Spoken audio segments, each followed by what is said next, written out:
bank syariah harus menginspirasi bank konvensional.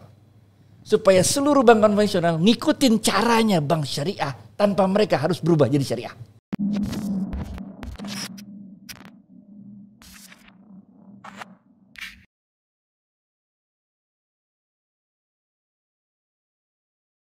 Bismillahirrahmanirrahim. Assalamualaikum warahmatullahi wabarakatuh. Waalaikumsalam warahmatullahi wabarakatuh. Selamat pagi, siang, sore, dan malam buat teman-teman Iluni semuanya. Hari ini ada Bang Adi Warman Karim, FEUI 83. Siap. Ada Bang Ade Fauzan, FEUI 97. Saya FEUI 98, Banu Muhammad. Kita akan mulai podcast pertama kita di kepengurusan Iluni baru nih. Dan gawean podcast ini kerjasama antara Divisi Kajian Syariah Iluni FEBUI dan Disruption ID. Disruption ID juga sebenarnya anak-anak FEBUI juga. FEB udah pakai B, Bang. Oke. Kalau dulu kita masih FE doang gitu ya. Dan di sebelah kanan saya tentu tokoh yang sama-sama kita kenal, abang kita, guru kita semua saya kira. Semua yang belajar ekonomi syariah di FEUI kayaknya sanatnya harus nyambung ke Bang Adi. Kalau nggak ketemu sanatnya berarti terputus ya, nggak bisa diterima. Ya Bang Adi, kita senang sekali. Bang Adi kebetulan ketua divisi kajian syariahnya. Oh, oke. Izin ya Bang, melanjutkan. Ketua umum mana ini? Ketua umum. Salam buat Bu Sandra, Bu Sandra di gedung sebelah sebenarnya. Ayo teman-teman, kita tag ini di The Tower. The Tower ini markasnya Bank Syariah Indonesia. Siap. Gitu. Jadi Bang Adi komutnya kebetulan. Siap. Bang Adi boleh sharing nggak ke kita Bang Adi? Dari dulu pertama, kenapa sih kepikir untuk masuk ke dunia ekonomi syariah? ini zaman kita ngobrol di Kelapa Dua dulu kayaknya Bang. Silakan Bang. Gini nih, sebetulnya kan kita punya pilihan, benar gak? Be a follower or be a leader. Ini pilihan pertama yang harus kita jawab, benar gak? Mau ngikutin jalur yang udah dibuat orang, yang udah jadi jalan yang lapang, yang jalan tol itu. Atau kita mau babat alas, mau bikin jalan baru, jalan setapak dan kemudian kita gedein akhirnya jadi jalan tol juga. Itu pilihan pertanyaan pertama itu. Do you wanna be a follower or you wanna be a leader? Jadi di hati ya Bang, bukan ada momen tertentu yang membuat saya kayaknya memilih ini. Lah, ya kalau itu mah ya juga tahun 82 waktu kuliah di IPB nih, waktu kuliah di IPB kan ada Profesor A.M. Saifuddin waktu itu ngajar mata kuliahnya ini marketing manajemen mata kuliahnya. Ngajarnya cuma 2 kali, pembukaan sama penutupan. Di tengah-tengah asisten yang ngajar, benar gak? Kok familiar ya? Tapi hebatnya beliau itu, waktu pertama kali ngajar, beliau nggak ngajarin marketing manajemen. Beliau menjelaskan ada satu buku tipis yang dibuat oleh beliau, namanya Nilai-Nilai Dasar Studi Ekonomi Islam. Warna biru, harganya Rp500.000. 500 perak maksudnya, bener kan? Itu mengguncangkan saya. Loh, ada tuh ternyata ekonomi Islam, bener kan? Nah, setelah itu saya jadi terobsesi. Segala macam buku ekonomi Islam pasti saya beli, walaupun nggak ngerti. Karena isinya Quran sama hadis. Gimana nyambung ekonominya, bener gak? Kayaknya di utak-atik jatuh gitu, dicocok-cocokin gitu, bener gak? Tapi semua buku, tiap buku kita beliin terus sampai pada akhirnya waktu saya kerja dulu di SP Bappenas, si bule-bulenya bilang, nih ada orang kayak kamu di PhD student kita di sana, nama si Akar Wakarkan, bener gak?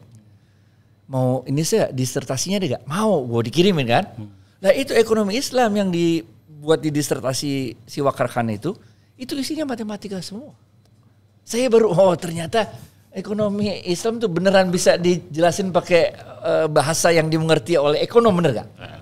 Setelah itu berubah, buku-buku ekonomi Islam yang gue baca bukan lagi ekonomi Islam isinya Quran sama hadis, tapi buku-buku yang isinya teori-teori ekonomi gitu.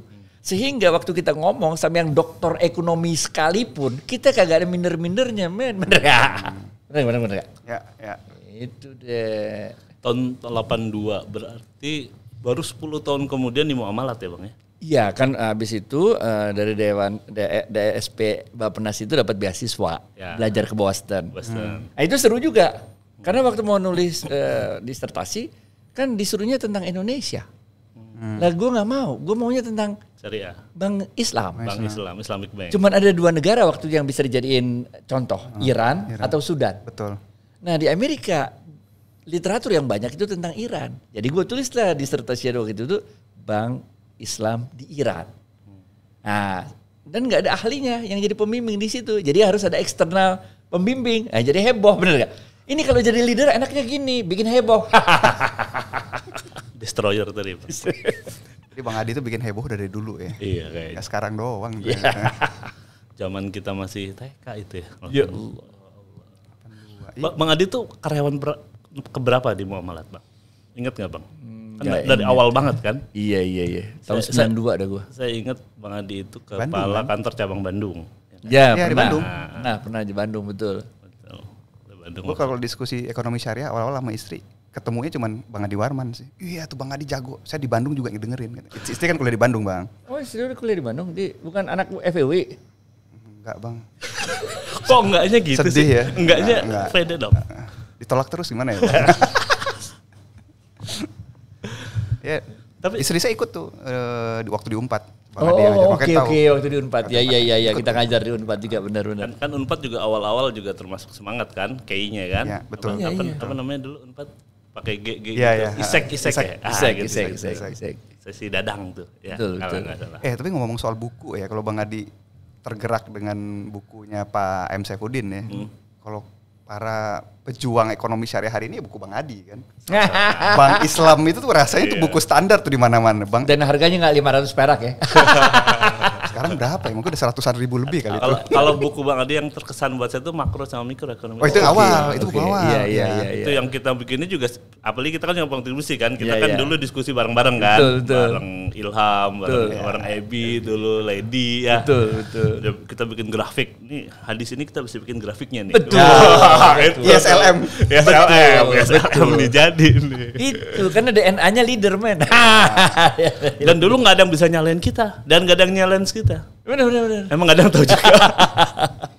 Tapi the good part-nya ya, maksudnya Bang Adi ini background-nya ekonomi FEUI gitu, FEB gitu, yang kalau orang ngeliat dari luar tuh gimana gitu ya, ini mainstreamnya arahnya kemana gitu, tapi at the end tokoh syariah gitu loh. Alhamdulillah. Dan seiring dengan syariah yang menasional jadi tokoh nasional. Mungkin kalau syariah mendunia, tokoh dunia bentar lagi. Iya, amin. Tapi hubungannya ya, dulu kan nggak ada kajian apa jurusan Islam atau ekonomi Islam di FEUI atau FEB. Sekarang udah ada.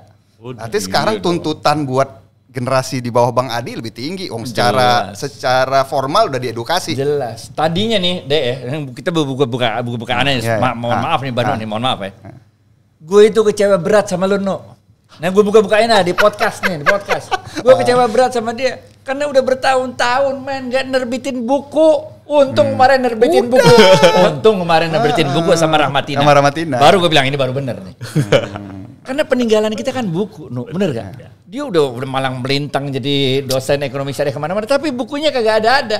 Alhamdulillah kemarin bukunya ada, dan di launching kapan deh? Udah kemarin. Nanti Nanti yang udah buku. Nah, itu Bang dia. Adi ngisi juga. Mantap. Makasih Bang. Tapi sebenarnya buku itu apa ya, kayak warisan pemikiran ya, dari generasi ke generasi. Saya kira juga kayak prodi ekonomi Islam itu berdiri 2013 Bang. Jadi 2013 berdiri prodi ekonomi Islam. Ya saya kira Bang Adi punya saham lah di situ ya. Nanti Pasti. ketemu di akhirat ternyata jalan surganya itu Amin. Tapi Bang Adi sendiri ngeliat sebenarnya pergerakan atau perjalanan ekonomi syariah di Indonesia ya, mulai 92 Bang Adi masuk sampai hari ini 2022 ada BSI, ada segala macam. Apa milestone yang menarik Bang dari masing-masing tahapan itu kira-kira? Itu luar biasa sekali ya, karena kita di Indonesia ini kan bukan top down ya, tapi karena emang rakyat Indonesia, karena bangsa Indonesia itu yang cinta, yang rindu, yang kangen dengan ekonomi syariah, bener gak? Sehingga waktu kita taruh ide ini, itu kan sambutan antusias masyarakat itu luar biasa kan. Waktu itu, ini kita cerita belak-belakan lah. Waktu itu kan gue alumni FEUI, man. Gue datang ke FEUI, minta supaya pelajaran ini masuk jadi pelajaran di FEUI. Ditolak, men. Dekade waktu itu siapa Bang? Gue sebut lah ya. Kayaknya gue tahu sih itu. Iya. Saya kebayang mukanya udah kebayang sekarang Bang. Terus gue datang ke UGM, sama ditolak juga, men. Itu, waduh, datang IPB kan juga, gue kan alumni IPB, jadi gue tahu apa yang diajarin, bener gak? Tapi ditolak. Kita pergi ke IAIN, kita pergi waktu itu ke Unpad, kita nggak jalan, nggak bisa kita masuk ke mata kuliah formal di kampus ekonomi Islam. Apa yang kita lakuin waktu itu, kami di Bank Muamalat kan, kita buka seluas-luasnya Bank Muamalat untuk penelitian skripsi. Kita banjirin kampus dengan skripsi tentang ekonomi Islam, sehingga dosennya kan terpaksa belajar, benar nggak? Benar. Kan terpaksa dia membaca dan sebagainya. Ini yang kita lakuin sehingga waktu itu lama-lama karena dosennya itu akhirnya terfamiliar dengan ekonomi Islam, akhirnya Banu waktu itu udah apa angkatan di atas lu ya, si Lady 2 tahun. Ilmu segala macam kan? Ya. Kita bikin 8. Ilmu angkatan saya. Kuliah informal ekonomi Islam, ya Saya kan? sekretaris pertama, Bang. Nah, Bapak, abang ingat gak bang? Sertanya berapa bang? Saya masih ingat sertanya 1.502. ya Allah. Di Balerung kita bikin. Ya Bang. Allah. Karena nggak ada tempat di FEU yang muat bang. Ya Allah. Itu kan membuktikan aspirasinya, antusiasme luar biasa. Dan itu kita buat dulu di FEUI, di UGM, di mana. Jadi gue jadi kuliah terbang tuh, dosen terbang ke Unibro. Itu thanks to Triple IT waktu itu, karena Triple IT yang biayain tuh, Triple IT yang duitin tuh, yang bayarin kita untuk cleaning semua. Dan hasilnya kita lihat sekarang, bener gak? Indonesia sekarang jadi negara dengan universitas yang paling banyak di dunia menawarkan mata kuliah ekonomi Islam. Gelo gak? Tuh teman-teman Iluni yang dengerin podcast ini nggak banyak yang tahu loh sejarah awal munculnya pergerakan ini ya. Sampai sekarang tinggal nikmatin aja gitu. Sekarang prodi Islam itu paling banyak di dunia ya di Indonesia. Jumlah nasabah bank kayak Indonesia juga ya. Iya, 40 juta bos. Modalnya aja yang agak dikit ya. Modal apanya nih? Kapital. Jangan main, men. Bank Syariah Indonesia ranking 7 men. Tahun ini 2022 nih insya Allah amin. Kita ranking 5 men. Jadi sama Marjana sama siapa lagi tuh? Direkam sih, kalau nggak direkam offline kita omongin. Tapi kata kuncinya yang Bang Adi tadi bilang, Ustadz Banu, kita itu organik. Kita itu dari bawah ke atas. Kita tuh nggak government pool. Jadi community driven istilahnya. Community driven. Kita tuh gerak. Dan orang-orang kayak ya Bang Adi, kemudian murid-muridnya Bang Adi di kampus bergerak di kampus. Yang di konsultan kan. Yang di industri. Brok naik bareng-bareng ya hari ini kita lihat ya. Jadi kalau kita ngeliat hari ini angka aset BSI 200 sekian triliun, ceritanya salah satunya dari sini kali ya. Sanatnya nggak terputus itu. Dan bedanya lagi sama pergerakan pemuda-pemuda yang lain kan banyak ya. Lu juga ikut organisasi pemuda lain. Bedanya gerakan ekonomi Islam ini, organisasi ekonomi Islam ini dengan gerakan-gerakan pemuda yang lain adalah kita tidak melakukan konfrontasi, bahkan tidak dengan konfrontasi ide. Yang kita lakukan adalah infiltrasi, penyusupan. Modelnya Nabi Yusuf ya Bang ya. Bukan Nabi Musa. Kalau Musa kan head to head sama Fir'aun. Nabi Yusuf tuh masuk jadi bendahara negara. Sehingga kita lihat sekarang teman-teman yang dulu belajar ekonomi Islam ada di mana-mana men, bukan di Bank Syariah doang, di mana-mana. Nyebar kemana-mana. Karena ilmunya infiltrasi, benar gak? Jadi kualitas mereka itu adalah kualitas ragi yang beratnya cuma 5 gram bisa buat lembek singkong 20 kilogram. Ini men. Boleh juga tuh. Iya itu destroyer beneran. Destroyer fisabilillah. Tapi Bang Andi sendiri ngelihat tadi ya, mungkin Bang Andi boleh cerita agak detail dikit Bang. Kan 92 masuk muamalat. Muamalat kan yang masih kecil sekali ya. Dan tadi ya ke mahasiswa, ke kampus itu kan lebih ke syiar ya. Betul. Tidak berdampak kan jumlah skripsi dengan penambahan jumlah aset kan tidak, dan NOA tidak signifikan gitu kan. Tidak ada korelasinya, tapi terus naik BSM 98 muncul, kemudian industri keuangan syariah yang lain yang non perbankan gitu ya. Kalau Bang Adi ngelihatnya sebenarnya momen-momen penting ekonomi Islam di Indonesia itu yang Bang Adi juga terlibat yang mana aja tuh kira-kira? Jadi kita mencontoh apa yang dilakukan oleh Rasulullah SAW. Benar gak? Ketika Rasulullah SAW hijrah ke Madinah, bukan ekonomi yang dihajar duluan. Benar gak? Bukan pertumbuhan ekonomi yang terjadi. It's not about economy, it's not about asset. It's about the great idea, the noble idea. Benar gak? Ide inilah yang masuk ke jantung sanubari orang-orang. Sehingga walaupun bank muamalat waktu itu masih kecil, awalnya 70 miliar men, habis lama-lama jadi 100 miliar. 100 miliar men, beli rumah 1 miliar menteng itu mah. Bener. Tapi idenya itu menggaung kemana-mana, menginspirasi semua orang. Sehingga akhirnya bank-bank lain ikutan bikin. BJB bikin BJB, unit usaha syariahnya BJB. Ada dulu Bank IFI yang kemudian akhirnya ini. Ada Bank Susila Bakti kemudian dikonversi menjadi Bank Syariah Mandiri, benar gak? BNI bikin UUS-nya, BRI semua. BI itu juga. BI semua bos. Jadi ini yang kita percaya seperti Rasulullah SAW lah, kekuatan ide ini. Ya, kalau mau bahasa aslinya bahwa bukan kekuatan ide, ketika when you so close to God, kira-kira gitu. Then suddenly all universe supports you. Benar gak? Benar. Kalau bahasa Qur'annya fattaqullaha wa yu'allimukumullah. Gue udah mau ngomong gitu juga, cuman ini kan lagi kalau enggak kan gue jadi kayak ustaz. Bagi tugas. Bagi tugas. Maka saya jadi host tuh gara-gara itu, nambahin dalil aja Bang sebenarnya. Terus kalau 2000-an ke sini apa Bang yang menarik Bang? 2010 deh kalau kita bagi 30 tahun gitu ya.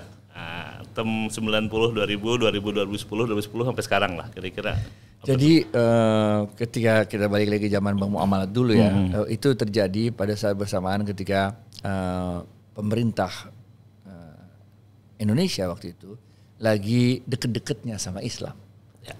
Dulu kita pernah dengar ada DPR itu royo-royo, ada kabinet semuanya anggota ICMI, zaman dulu benar gak? Iya. TNI aja hijau dulu kan, ABRI hijau.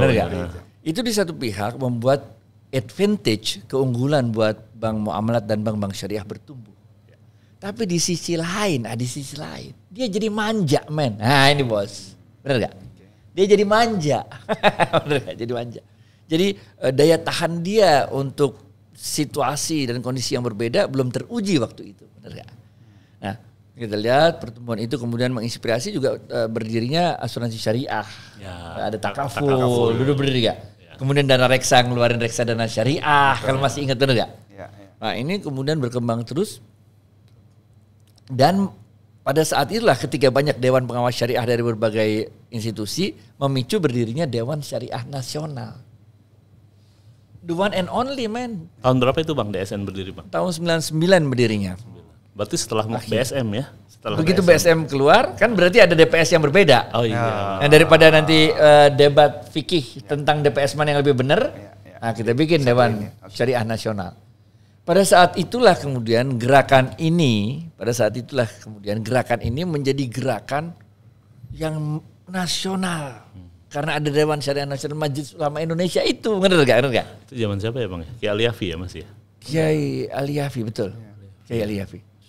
Yang juga beliau adalah Dewan Pengawas Syariahnya Bank Muamalat waktu itu. Nah, ini gulir. Nah, ketika ini gulir, ini mulai menarik.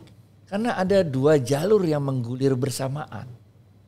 Yaitu jalur MUI dengan segala fatwa-fatwanya itu. Tentu di dalamnya karena juga menangkap ada Dewan Pengawas Syariah. Di situlah kira-kira bank syariah ada di situlah. Tapi ada jalur yang kedua. Yaitu jalur-jalur orang-orang fakultas ekonomi. Yang bergerak sendiri juga sebetulnya. Yang kadang-kadang ekonomi syariah ini mengkritik juga praktek perbankan syariah, mengkritik juga fatwa-fatwa yang ada, benar gak?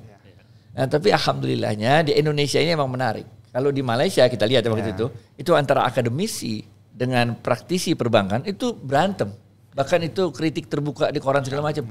Indonesia enggak men, kita punya caranya benar untuk kagak berantemnya benar gak? Kalaupun berantem nggak nyampe ke koran tuh Bang. Iya, insya Allah, pokoknya keren banget dah. Alhamdulillah. Jadi akselerasi besar itu sebenarnya 2000 apa Bang? Yang paling topnya 2004 bos. Apa tuh momennya apa tuh Bang? UUS muncul ya Bang ya? Iya, gue nggak tahu momennya apa ya. Tapi pada saat 2004 itu adalah masa paling sibuknya. Kita punya konsultan kan ya? Saya dulu kliennya kan Bang. Jadi spin-off itu banyak banget dari pembuatan UUS. UUS yang muncul. Pembentukan UUS. UUS itu muncul banyak. Itu sebetulnya bukan karena tiba-tiba orang sadar. Kalau mau di beneran ceritain. Ceritanya gini. Waktu itu Bank Indonesia ingin merampingkan bank-bank kecil yang kagak jelas, kira-kira gitu. Ya. Sehingga bank-bank besar disuruh untuk mengakuisisi bank-bank kecil yang kurang sehat itu. Ketika diakuisisi, mereka bingung mau diapain. Kalau cuma akuisisi gabung doang buat apa? Untuk aset segitu mah satu cabang gue juga lebih gede, bener gak? Diapain dong nih license yang udah keburu dibeli akuisisi ini? Inilah yang dirubah menjadi bank syariah. Itu mulai muncul. Sehingga kita waktu itu sampai banyak banget kerjaan lah waktu itu Karim itu, karena orang bikin UUS, kemudian orang beli bank-bank kecil lalu dikonversi, ada bank Harfa berubah jadi bank Panin Syariah, ada bank Swaguna berubah jadi Victoria Syariah dan sebagainya semua. Termasuk bank ini BTPN Syariah beli bank Pandu Dana Arta di lupa gue namanya di Semarang. Semarang. Udah. 2004 ya betul. Sama ini Bang, waktu saya di Permata kita minta tolong bikinin bisnis model leverage, ingat gak Bang? Kan udah berdiri, ini kok gini-gini aja ya, kita pengen tumbuh gitu kan. Itu tahun berapa Bang Ade? 2006-2007 lah kayaknya tuh kita engage sama Bang Adi tuh. Kemudian Bang Adi ngasih solusi, ini leverage model, dan at the end sekarang UUS yang tumbuh besar itu dengan model itu tuh. Iya betul. Iya benar. Leveraging itu sebetulnya proyek awalnya bukan itu, Dek. Apa tuh Bang? Bukan itu. Proyek awalnya waktu itu NPF-nya 2 digit. Bang itu gak usah disebut. Ya. Tanggung nih, tanggung. Banknya dia Bang? Iya. 2 digit? Dulu. Oh Bang. Nah, dulu. 2 digit waktu itu. Lalu gue dipanggil lah sama si direkturnya. Salini. India kan? Orang India kan. Cinta banget sama Bang Adi dia. Ini bagaimana kata dia kok bisa 2 digit gini? Gue bilang, lah ini salah. Gue bilang bener, SOP consumer banking. Kenapa lo pakai untuk komersial, bener gak? Betul. Ya kalau gitu lo tanggung jawab katanya sebagai konsultan, bagaimana cara beresinnya? Gampang gue bilang, tekan dulu tuh kontrak. Gue kasih tahu bener. Gua tuh baru join tuh Bang di UUS-nya tuh. Kaget-kaget ngelihat angka yang tadi Bang Adi bilang. Ya Allah salah masuk nih gue. Udah. Jadi dia tekan kontrak. Itu NPF net lagi ya, bukan Bruto ya? Bruto. Kalau net mah bisa disikat lah. Terus gue bilang tanda tangan dulu kontraknya, ntar baru gue kasih tahu caranya. Tanda tangan sama dia kontraknya. Ini di Le Méridien Hotel nih kejadiannya, masih ingat gue. Ya ada gue Bang. Tanda tangan kan, habis tanda tangan gue kasih jalan keluarnya gampang banget. Begini gue bilang caranya, bagaimana caranya simple men, pindahin aja ke konvensional langsung ke 0. Dan konvensional nggak bergerak karena dia gede kan, bener nggak? Dia ngomel. Anda dapat uang untuk advice segini gampangnya kata dia. Nggak bisa kata dia. Udah dirubah. Jadi bikin bisnis model. Baru cerita itu. Kacau. Tapi ada yang menarik kan Bang. Di end yang execute Iluni juga. Ganti kepala UUS-nya Iluni kan Bang. Iya. Apa sebut nama boleh lah. Boleh ya. Yang kemudian ke muamalat. Oh, kemudian bikin fintech. Yes. Itu execute kemudian Bang Adi punya itu. Jadi ya jejak Iluni itu di mana-mana. Kembali lagi lah cerita itu gitu. Jadi kalau kemudian itu biar masuk situ. Jadi 2004 2007 ya. Setelah itu momentum yang pentingnya kapan Bang? Sebelum merger nih, apalagi sebelum merger. Nah, ini seru men. Yang mana tuh? Benar gak? Ketika Bank Syariah Mandiri di-challenge oleh Bank Mandiri dulu. Ya. Zamannya Pak Agus Marto itu, kami ini bank nomor 1 di Indonesia, kira-kira gitu. Oleh karena itu BSM juga harus nomor 1 sebagai bank syariah. Maka BSM waktu itu pertumbuhannya nggak karu-karuan cepetnya, man. Ya. Oke. Nggak karu-karuan cepetnya. Ya. Itu muslimnya Pak Islam berarti ya? BSM. Sebelum. Oh sebelum. Ini kelewat detail nama-nama orang disebut gini. Gak apa-apa kan. FEUI semua Bang, gak apa-apa. Kalau Iluni boleh lah disebutin FEUI. Kecuali kita ngomong yang double digit nggak boleh kenceng-kenceng. Kalau yang cepet mah nggak apa-apa Bang. Ya karena cepet itu nanti ujungnya. Makanya itu arahnya tuh harus dilihat gitu. Jadi ketika pertumbuhan cepat itu, Bank Muamalat merasa terancam, benar nggak? Iya. Sehingga Bank Muamalat tumbuhnya juga cepat banget, benar nggak? Sama-sama cepat waktu itu. Ya, ingat. Karena sama-sama cepat. Nah, biasalah namanya orang kalau kita, benar nggak? Itu pas race-nya 50 triliun kayaknya tuh angkanya tuh. Pasti 50 triliun. Kalau orang cepat, kalau kita jadi supir bis dan kita ngebut, pastilah penumpangnya mabok-mabok dikit, benar nggak? Nah, itulah yang kejadian, benar nggak? Itulah kemudian yang membuat beberapa bank syariah itu NPF-nya jadi gede. Terjadilah penggantian pengurus waktu itu. Baik di bank syariah muamalat maupun di bank syariah mandiri. Benar gak? Juga terjadi pergantian di BRI Syariah dan Mana-mana BRI Syariah, benar nggak? Ya, betul. Karena ini udah cukup nih periode growth, sekarang periode bebenah, kira-kira gitu benar nggak? Nah itu yang kemudian membawa persoalan panjang di kemudian hari sebetulnya. Betul. Karena penggantinya gitu loh, wah, seru deh. Tapi kita kan ngomongin itu, ini kan Iluni bos. Iluni. Kita cerita yang bagus-bagus aja lah. Ini kejauhan nggak sih ngobrol gitu? Kejauhan ya ngobrol. Ya udah tuh. Tapi seru sih bang itu. Buat yang pendengar nih, teman-teman yang dengerin pasti yang di dunia ekonomi atau di perbankan syariah pasti ketawa-tawa nih. Langsung kebayang tuh wajahnya. Relevan banget. Tapi waktu itu itu kan gue udah keluar dari Bang Muamalat, udah jadi konsultan. Udah lama itu. Bang Adi sebentar, motong dikit. Kalau di fokus apa di masa-masa itu, Bang Adi sebagai BSN, Bang Adi sebagai konsultan, yang mana yang lebih dominan mempengaruhi perjalanan ini dunia ekonomi atau perbankan syariah ini, Bang? Konsultan dominan karena kita bantuin bank-bank kan nyelahirin bank-bank syariah. Di DSN juga ya kita karena kalau fatwanya itu menghambat pertumbuhan kan repot juga kan? Karena banyak tikungan ini harus dikasih fatwa bener. Gue ingat 2015 kemarin Bang Adi, Bang ini ultra mikro, murah bahanya di challenge terus Bang. Iya. Karena barangnya itu sangat kecil gitu kan, trivial banget lah. Gimana nih Bang? Sini dek kita ngobrol gitu. Muncullah itu fatwa yang keluar 3 tahun ya Bang baru keluar ya. 3 tahun. Keluar tapi dari DSN. Ini yang gosok-gosok kita waktu itu. Makanya fokusnya Bang dia ultra mikro banget Bang. Lomo gitu.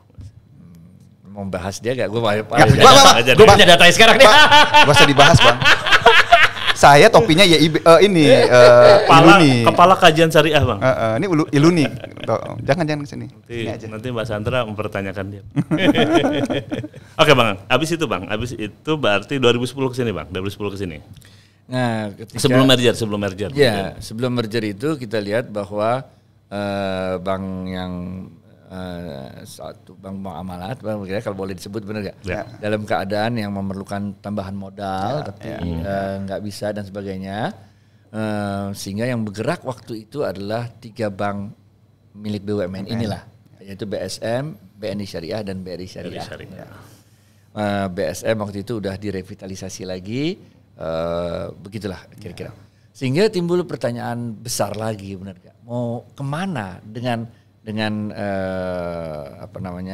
situasi kayak gini? Ingat gak tadi waktu bus-bus muncul segala macam? Itu kan karena peraturan pemerintah. Betul.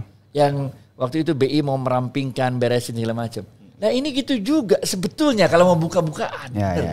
Kalau momentumnya ada gitu ya. Karena di Kementerian BUMN itu ada kebijakan moratorium anak perusahaan BUMN dan ada kebijakan untuk merampingkan konsolidasi BUMN yang ada, benar nggak? Ya. Nah, jadi dah nih benar nggak? Bank Syariah Mandiri, BNI Syariah, BRI Syariah dijadiin satu, akhirnya jadi besar dan yang awalnya kayak tadi lah, yang awalnya adalah kebijakan yang sifatnya umum sebetulnya, bukan untuk syariah, tapi dampaknya bisa diambil kesempatan itu oleh ekonomi syariah sehingga luar biasa dampaknya, men. Sebelum itu mungkin juga Aceh kali ya Bang ya, cerita Aceh juga penting ya. Itu momen penting juga kan.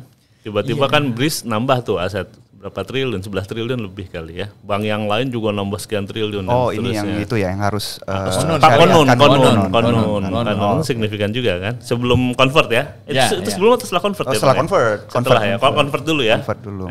Bang Adi juga yang ngerjain. Itu seru juga, men. Awalnya itu keputusan DPR-nya itu bukan konversi, Bos. Betul. Apa dulu Bang? Spin off. Lalu kita buktikan sebagai konsultan waktu itu kita buktikan kalau Bapak spin off, Bapak susah untuk bisa bayar gaji direksi seharga yang saat ini. Karena size-nya kecil, benar enggak? Siapa yang mau kerja di situ, benar enggak? Sehingga bagaimana menurut kita itu lebih baik dikonversi. Ketika konversi itu kemudian mendorong keyakinan teman-teman di Aceh untuk bikin konun. Kan gitu tuh. Ternyata nggak apa-apa kok dikonversi gitu kan? Jadi konun itu dipicu oleh konversi sebenarnya. Oleh keberhasilan konversi. Konun itu kan efektif 2022 ini ya. Berarti kalau kita sekarang ke Aceh udah nggak ada. Semua syariah sekarang. Mantap. Oke, merger BSI Bang sekarang Bang. Ceritanya gimana tuh Bang? sebagai Komut BSI? Sebagai Komut BSI ya Pak? Sebagai Sebagai konsultan yang ikut dalam proses merger. Terserah Bang Adi lah. Terserah Bang Adi lah. yang lebih menyenangkan untuk didengerin orang kira-kira yang mana? Yang menarik itu. ceritanya. Nah. Ya Allah, seru banget pokoknya. Kan merger, emang udah keputusan merger. Iya. Dan udah ada timeline-nya kan. Dan cepet ya Bang? Cepet, timeline. Waktu itu yang jadi lead konsultannya adalah Bahana beserta McKinsey. Mereka berdua. Kemudian ada konsultan-konsultan di bawahnya, ada PwC di situ, ada Karim Consulting dan segala macam. Karim Consulting itu dapat kebagiannya product and distribution lah kira-kira. Kita petain semua segala macam. Terjadilah merger ini. Ini merger ini sebetulnya kan idenya udah lama. Nah, saya mau ngomong itu tuh. Idenya udah lama bos, bukan baru-baru aja. Tapi nggak ada momen yang memicunya. Tadi kita bilang bener nggak ada momen yang memicunya kan. Betul. Kalau kajiannya udah lama, yang buat Karim juga itu kajiannya udah kita masukin kajiannya begini begitu begini, tapi nggak jalan. Mungkin bisa dijelasin ke teman-teman Bang. Momennya apa tuh Bang? Kebijakan itu, konsolidasi tadi BUMN, yang konsolidasi itu. Dan ketika konsolidasi itu ketemu sama krisis nih COVID, sebenarnya ini momentum yang positif atau negatif nih Bang? Ini kan begitu merger begitu ya. Jadi luar keputusan biasa. merger dulu, baru COVID. Allah ngaturnya sedemikian rupa betul. bos. Kalau COVID dulu belum tentu jadi merger bos, bener ya? Betul. Hampir pasti batal kayaknya kalau feeling saya. Waduh. Orang lagi pusing masing-masing. Iya. Restrak gitu ya tiba-tiba. Iya, Allah ngaturnya udah. Budget government juga buat medical kan, kesehatan. Jadi alhamdulillah merger itu emang cepat sekali jalannya. Itu rapatnya sampai malam-malam terus segala macam. Jadilah tanggal 1 Februari, benar nggak? Ketemunya kayak persiapan legal merger. Itu juga persoalan tadinya.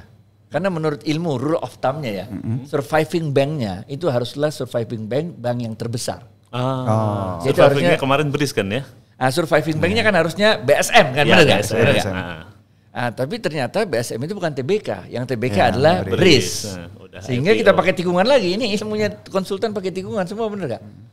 Untuk operasional surviving bank-nya, backbone-nya BSM, tapi untuk legal BRIS. Nah itu. Jadi IPO-nya BRIS itu nggak ada hubungan dengan rencana merger sebenarnya. Ada, IPO itu kan sebelumnya. Ya udah lama itu. Cuma nanya Bang. Iya. Artinya bukan sebuah grand design besar, kan ide merger dari zaman dahulu kala. Jadi kita sampailah pada suatu kesimpulan bahwa ini semua bukan didesain oleh manusia. Masya Allah. Mana manusia, bagaimana manusia? Nggak bisa men. Ini Allah yang buat sedemikian rupa. Yang ini begini maksudnya untuk apa, tiba-tiba dampaknya ke sini, ngerti gak? Ya. Ini Allah yang ngatur. Itu juga yang membuat kami merasa sangat yakin bahwa Allah itu sudah mempersiapkan kita bangsa Indonesia menjadi pemimpin besar, pemimpin masa depan. Insya Allah. Di sinilah bangkitnya Islam, di negara inilah, oleh bangsa inilah Islam akan bangkit. Takbir nggak nih Bang? Dalam hati. Iya bos. Tapi saya sepakat Bang, kan sejarahnya begitu kan. Yang belum Indonesia Bang, Melayu belum mimpin dunia Bang. Yang lain udah pernah semua kan?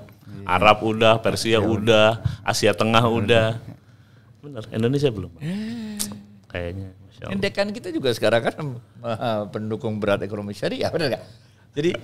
Jadi Allah yang ngatur. Lah kalau Allah yang ngatur, benar gak? Kalau kita menyediakan diri kita untuk menjadi alat kelengkapannya Allah, mewujudkan apa yang Allah takdirkan, itu asik banget men berjuangnya, benar gak? Lah gue mah yang ngelamar deket-deket Kementerian BUMN nggak ada gue urusannya. Bahkan waktu itu pada hari Jumat. Personal banget nih. Ini personal banget. Pada hari Jumat itu kita memberikan training kepada calon komisaris utama BSI untuk menghadapi fit and proper test itu hari Jumat tuh. Hari Senin gue ditelepon. Tuker deh. Siap-siap katanya besok jadi komut. Ya udah kami training Pak, udah beres tuh. Bukan. Bapak yang jadi komutnya, beliau jadi komutnya. Gak bisa begitu kan? Ini kejadian begitu. Ini baru tahu saya nih. Itu pagi-pagi itu jam 6 pagi. Masya Allah. Yang pakai 4 sore telepon lagi. Nggak jadi katanya. Orang lain kata. Iya betul. Lu cuman buat up and down doang. Bener, untung kita belajar tasawuf bener ya. Menata hati ya. Itu hari Senin jam 4 sore bos. Itu cerita Februari nih berarti ya? Iya. Besoknya hari Selasanya. Muncul lagi. Jam 2 sore dia telepon jadi katanya. Geblek gak? Ya Allah. Sekarang kita bos. Sayyidina Umar bin Khattab radhiyallahu anhu. Nah ini penting bos. Waktu itu zamannya Sayyidina Umar bin Khattab radhiyallahu anhu ada seorang sahabat yang dia kerja luar biasa siang pagi malam terus kerja. Kemudian dia dipanggil oleh Sayyidina Umar bin Khattab radhiyallahu anhu. Apa Sayyidina Umar bin Khattab bilang? Don't be too hard to yourself katanya. Hidup jangan kelewat ngoyo ngejar dunia. Ini. Because the end game has been decided by God. Because your destiny has been decided by God. Karena ujung akhir dari ikhtiarmu itu udah ditentukan oleh Allah. Yeah. What will come to you will come. And what will not come to you will not. Apa-apa yang ditakdirkan Allah akan datang padamu, pasti akan datang. Dan apa-apa yang ditakdirkan Allah tidak akan menimpamu, pasti tidak akan menimpamu. Belum selesai, dikit lagi nih. Umar bin Khattab mengatakan lagi, and the beauty of life is, indahnya hidup itu kata Umar bin Khattab. You don't know the end game. Ini men, kita nggak tahu ujung akhir kita. Kalau udah tahu kan nggak enak, ente coba aja nonton. Ya, final sepak bola udah ketahuan siapa yang menang, nggak usah tanding ya, bener nggak? Lu aja yang menang, bener nggak? Dicepetin di momen-momen yang benar aja gitu. Kalau udah tahu. Dikit lagi. Umar bin Khattab kemudian mengatakan lagi, and yet Allah has full authority to change it. Udahlah kita nggak tahu ujungnya kayak apa. Allah punya hak penuh untuk merubah takdir ujung kita tuh kayak apa, bener gak? Jadi teman-teman semua nih, teman-teman Iluni dan mahasiswa semua aja dah. Always do your best and let Allah do the rest. Bener gak? Ya. Berjuang terus man, insya Allah bentar lagi. Gue nggak mau melebihkan ini, bener gak? Ya. Tapi insya Allah nanti tulisannya, kajiannya muncul dari FEBUI yang mengatakan Indonesia, FEBUI ini yang buat analisanya bentar lagi keluar nih, bahwa Indonesia akan jadi top 5 ekonomi in the world. Masya Allah. Naik 8 ya. Sekarang 13 atau 14 ya GDP. Ya. Insya Allah. Saudi lewat, Turki lewat. Cuman 3 orang men wakil umat Islam di G20. Indonesia, Saudi, Turki. Kita yang paling top sekarang, bener gak? Iya, betul. Udah bismillah. Lagi jadi presiden juga sekarang kan. Presidensinya G20 kita. Emang ente pikir Karim Consulting bisa ngetop gitu di luar negeri kalau kita bukan dari negara G20? Nggak bisa men. Kita ngetop karena kita negara G20, sama kayak PwC apa segala macam ngetop karena dia dari negara G20 men. Jadi kalau kemudian Bang Adi merefleksikan perjalanan hidup Bang Adi 32 tahun terakhir ya, 30 tahun terakhir yang kemudian bisa jadi pesan penting nih buat teman-teman Iluni, buat kita murid-murid abang, adik-adik abang, apa nih Bang kira-kira? Ya lu kan baru denger cerita yang bagus-bagusnya doang tentang gue, benar gak? Allah tuh maha adil men. Allah memberikan banyak kenikmatan pada gue, tapi juga memberikan banyak cobaan buat gue men. Jadi Allah komplit men. Ini kan podcast supaya buat orang seneng aja, bener gak? Kan gak gue ceritain aja perjalanan hidup gue, ups and downs-nya, bener gak? Udah, kalau pesan gue sih jalanin aja hidup dah. Gak ada satu lembar daun pun yang jatuh tanpa izinnya Allah. Iurip iku dilakoni. Bener gak? Ya. Dan selalu berusaha, Rasulullah SAW mengatakan amantu billah mustaqim. Udah situ aja udah. Ente jangan gara-gara hari ini jualan bakso kagak laku, lu ganti jadi somai. Lah orang yang kemarin lihat ente jualan bakso datang mau beli bakso. Mana baksonya bang? Kagak, udah gak jual bakso lagi, sekarang jual somai, bener gak? Jual somai 3 hari gak laku, lu ganti sate. Lah orang yang tadi beli somai mau repeat order, gak ada lagi yang jual somai, tinggal jual sate, bener gak? Kalau hidup ente mencela gitu, ente nggak bisa bangun reputasi, bener gak? Jadi kuncinya sumastaqim tadi ya. Nah, sumastaqim, mantap. Buat Iluni apa bang pesannya bang? Iluni ini adalah rumah besar kita bersama. Ini paling penting bos. Kita dulu bareng-bareng di FEUI, bener gak? Terserah latar belakang kita, kecenderungan politik kita, terserah. Mau di nongkrong di kafe kayak mau anak pengajian, anak musola, kayak mau apa kayak terserah dah. Tapi kita dulu bareng-bareng di FEUI, bisa duduk sebelahan, kuliah, bener gak? Itu sebabnya Iluni harus juga seperti waktu kita di FEUI. Walaupun kita berbeda pandangan, politik, orientasi, apa segala macam, suka-suka hati lah. Kita kan sama-sama. Lu gak bisa mencoret nama gue dari daftar alumni, bener gak? Bener gak? Bahwa kita sekarang ada yang begini begitu biasalah, normal. Sehingga Iluni perlu saya garis bawahi, kita harus jadi rumah besar untuk seluruh alumni FEUI, terserah dia kayak apa gayanya, bener gak?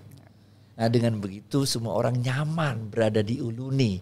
nggak ada yang merasa FOMO tuh, fear of missing out namanya, bener gak? Nih gara-gara lu berjenggot ini geng orientasi politik yang sini jangan diajak ke pengurus ILUNI. Kan ngapain kayak gitu, nggak enak banget, bener gak? Kita di pengurus, Bang. Maksudnya jangan kayak begitu, bener gak? Betul. Ini nggak dulu waktu kita di Senat cara nyusun pengurus gitu, bener gak? Ngapain? Emang kita masih mahasiswa, bener? Kita udah. Itu zamannya Banu, Bang. Zamannya saya nggak ada. Kita kan dekat, Bang. Oh iya bener. Jadi nggak boleh ada orang itu yang tahun 80 kayaknya. 80 Itu kayaknya. tahun 80. Beda kita zaman, Bang. nggak boleh ada orang yang merasa fear of missing out di ILUNI. Semuanya kita rangkul, kita sama-sama, bener gak? ILUNI keren, men. Sandra, thank you ya. Sandra. Bang Ade, ada yang mau tanya lagi mungkin? Satu Bang terakhir. Tadi pengen nanya dari tadi itu. Saya kan jadi murid Abang udah lama, dari 97 kali ngikutin Bang Adi. Ada nggak mimpi Bang Adi terhadap ekonomi syariah yang belum tercapai, Bang? Saya ngeliat beberapa cerita Bang Adi mulai terlihat satu persatu. Apa Bang yang belum? Gue jelas, insya Allah tahun ini BSI akan jadi ranking 5 di Indonesia. Nasional. Oke. Di atas kita, kalau kita lewatin nggak enak, karena dia bener gak? Nggak enak. Ya. Tahu, Bang. Pemilik kita. Ya.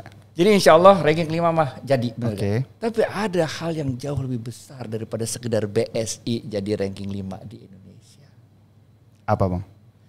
Bank syariah harus menginspirasi bank konvensional. Supaya seluruh bank konvensional ngikutin caranya bank syariah tanpa mereka harus berubah jadi syariah. Ngerti gak? Oke. Karena Allah atur, nggak mungkin semua orang masuk jadi agama Islam, bener gak? Ya. Fine, dia terserah agamanya apa, tapi perilakunya ngikutin perilaku yang diajarkan oleh Rasulullah SAW melalui hadis ini. Men, kalau kita belum jadi jagoan, bos, kalau kita belum hebat, kita nggak bisa ngajarin orang lain. Itu kayak orang miskin ngajarin orang kaya supaya kaya, bener gak? Kita harus kaya, baru ngajarin orang gini caranya kaya, bener gak? Bismillah. Jadi Islam itu nanti nggak lagi diukur, bank syariah itu lagi nggak diukur lagi pakai aset, tapi seberapa besar kita menginspirasi dan mewarnai seluruh kegiatan perbankan di Indonesia. Itu men. Influence ya Bang ya ukurannya. Satuannya apa tuh Bang kalau influence? Satuannya adalah berapa banyak transaksi-transaksi di bank konvensional yang lebih dekat kepada nilai-nilai Islam daripada nilai-nilai ribawi yang memberatkan masyarakat. Gitu. Ya. Fairness apa segala macam dah. Ya. Menarik. Akhlak-akhlak yang basic ya Bang ya, yang sebenarnya kita juga pahami dengan baik ya. Karena kalau kita lihat banyak kasus-kasus bermasalah kan sebenarnya juga apa ya? Basic banget gitu ya. Kalau bahasa saya ini misalkan ada masalah A, B, C, ini kayaknya dari zaman dulu juga kelakuan penjahat mirip-mirip aja gitu ya.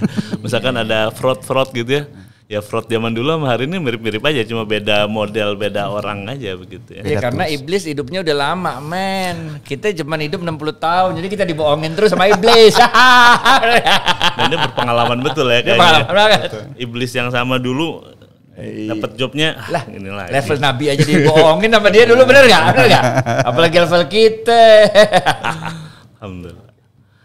Bang Adi Warman nih luar biasa nih diskusi kita. Nanti cerita-cerita lain mungkin bisa bersambung. Siap. Bisa juga kan nanti podcast berikutnya, edisi berikutnya Bang Adi lagi. Begitu. Jangan dong. Ya nanti kita lihat. Edisi berikutnya kita undang Sandra untuk bicara tentang ekonomi syariah karena beliau adalah wakil dirut dari PSP-nya BSI. Gelo.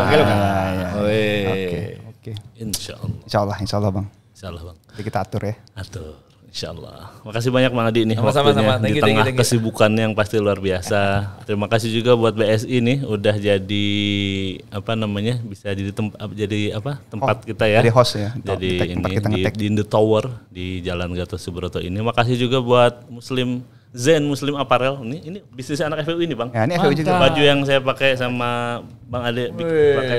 Dan yang Bang Adi mau dikasih tuh ada nanti. Maksudnya dikasih dari tadi biar gue pakai juga dong. Apa-apa Bang, biar ini lah. Biar Bang Adi kelihatan muda lah Bang. Udah mantap. Makasih. Ini bisnis FEUI. Jadi FEUI itu sebenarnya memang luar biasa. Sepakat tadi saya dengan Bang Adi. FEUI itu ada di mana-mana dan dia punya kewajiban sejarah juga ya untuk melakukan perbaikan-perbaikan dan saya kira ILUNI rumah besar bersama kita insyaallah. Bang Ade makasih banyak, Bang Adi makasih banyak, teman-teman semua selamat menyimak di kesempatan berikutnya. Jangan lupa klik subscribe di Disruption ID ya nanti ya tampilnya, nanti juga dilingkan ke Iluni, mudah-mudahan Iluni segera punya channel sendiri Syariah. Kemudian jangan lupa nanti kalau udah tayang ya di-share ke teman-teman, jadi cerita bersama kita, karena cerita tadi sebenarnya banyak. Saya kira yang pendengar baik yang relate ataupun tidak relate banyak lah dapat pelajaran, karena Bang Adi ini sudah 3,5 hidupnya Bang Adi lebih malah di dunia ini, di dunia ekonomi syariah. Makasih banyak sekali lagi semuanya. Selamat pagi, siang, sore, malam semuanya para pendengar sekalian, teman-teman semua. Assalamualaikum warahmatullahi wabarakatuh. Waalaikumsalam. Thank you semuanya. Thank you bos. Thank you.